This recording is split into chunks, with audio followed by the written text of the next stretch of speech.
li sa xam dara. songo ma moo dese am ni. waaw.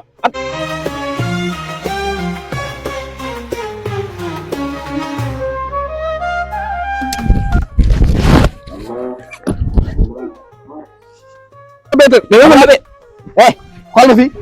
xool ma dama laa bett yow imbécile ma may la sama doom nga ndaam la expliqué yow andi me xaadaa ref moom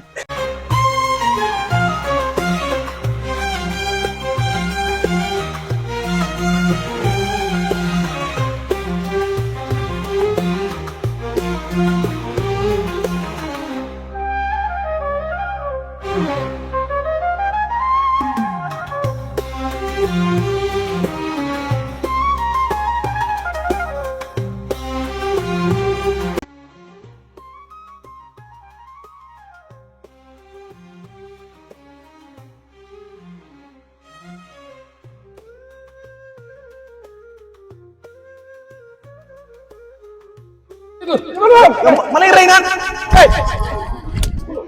ay kii bi ngeen waaye dama yaakaar na nga rek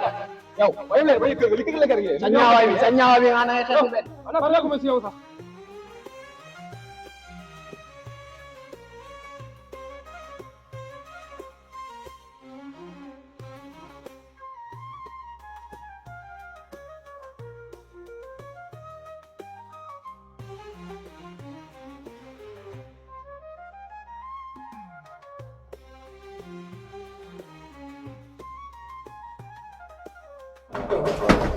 yamal bi yaay yamal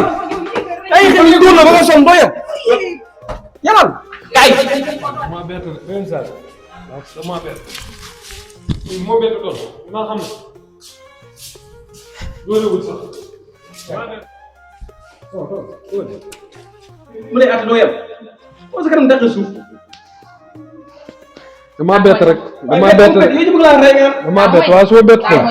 yow ñaanal ma dama bett xaw na laa gaañ. yow xam nga ko tamit nag yéen tamit yërëm leen ko. yow da nga seytaan ci boppam da nga seytaan yow bu leen ko da nga seytaan maa ñàkk da war a wax loolu ndax bëgg na leen bëggal fii dina génne sa bagage ci biti loolu pare la lépp war ko mën a tax na ngeen ko yërëm tuuti tamit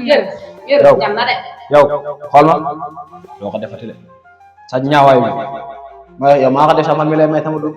yow doo génn guddi gi wotale mo doo génn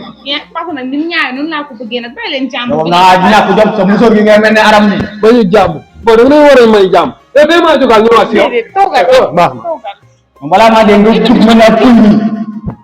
papa nag doy na du ma la wax dara su jëkkër ji man kii yéen daal boy marko du bët kay maaleykum salaam nga xam ne yow de ko ci ay salaam wa rahmatulah waaw naa léegi de sant yàlla seytaane ñëpp ma ñu jàmm ku la bett ëpp la dóoral bett ñu ko dañ koo ñamal moo tax ko wet ko lool bett ñu ko dañ koo ñamal nag tamit nag koo ñamal ala mo nekkal problème ma jaay ko jàpp si mbedd mu mi bëgg a dee sa nijaay maa dégg